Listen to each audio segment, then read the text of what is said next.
Maganda ako dahil ako ay butike sa iyong kesame.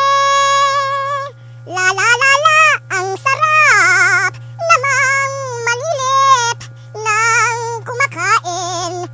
Tataihan ko ang iyong pagkain. Bastos na kung tawagin, pero masarap gawin.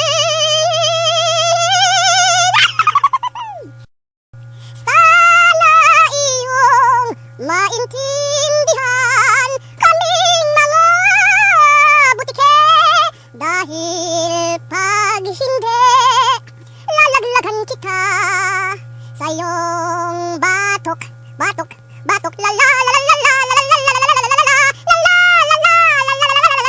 batok, batok, batok. Hindi nyo ko makuhuli pagkat napuputol ang buntot ko. La la la la la la la, habol, habol, habol hanggang madapa ka. Habol, habol, habol hanggang madapa ka. Ole! Ayan ka na naman, mistulang nalulungkot ka. Ano ba ang ginawa ko na hindi masaya? Pagkat ang buhay mo ay may lumbay. Bakit